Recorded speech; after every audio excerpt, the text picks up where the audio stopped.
श्री स्वामी समर्थ. सर्व आत्म्यांना माझा नमस्कार. आपण जेव्हा आपली आध्यात्मिकता समजून घेण्यास सुरुवात करतो तेव्हा आपण या विश्वात राहूनसुद्धा आपण या विश्वापासून अलिप्त राहतो. सर्वात अगोदर हे जाणतो की आपण शरीर नाही तर एक आत्मा आहोत आणि या शरीराची काळजी घेणं जितकं गरजेचं आहे त्याहून अधिक काळजी आपल्याला आपल्या आत्म्याची घेणं गरजेचं आहे. आईशी एकरूप होण्यासाठी सर्वात आधी आपल्याला आपल्या इंद्रियांवर काम करणं गरजेचं आहे. स्वार्थी भाव पूर्णपणे काढून टाकणं हिताचं ठरेल. तरच आपण आपल्या आत्म्याला जागृत करण्यासाठी सक्षम करू शकतो. आपल्या शरीराचे काही अवयव जरी काम करत असतात तरी ते पूर्ण शरीरासाठी असतात. ह्यात त्यांचा स्वार्थ नसतो. तसंच आपण आपली कर्म करताना कोणताही स्वार्थी भाव मनात ठेवून न करणे हेच योग्य ठरेल. भक्ताची खरी परीक्षा हीच असते की आपण आपल्या इंद्रियांना सगळ्या षड्रूपींपासून कसं दूर ठेवतो. या सगळ्या गोष्टी करताना आपल्याला यश मिळवायचं असेल तर सर्वात अगोदर आईला शरण जाणं गरजेचं आहे.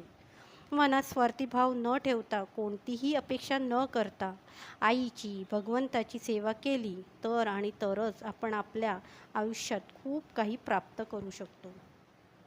सुरुवातीला त्रास अडचणी येतील, पण एकदा का आपण आपल्या भगवंताला ओळखण्यास सुरुवात करतो म्हणजेच आपल्या आईची अनुभूती, आईचे संकेत, आईचा अनुभव आपल्याला कळायला लागले की आपल्याला या आध्यात्मिकतेमध्ये रुची येण्यास सुरुवात होते.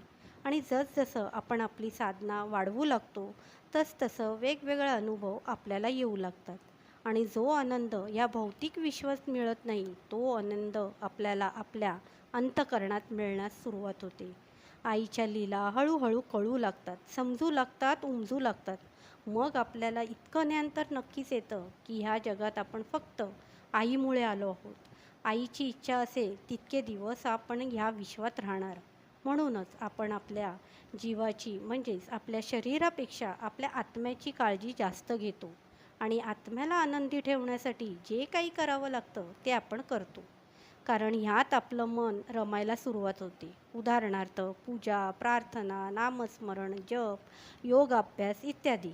तसंच आपण आपलं आयुष्य देखील ह्याचप्रमाणे स्वामीमय करून घेतो व आईचा विश्वास प्रस्थापित करून आपलं आयुष्य जगण्यास सुरुवात करतो.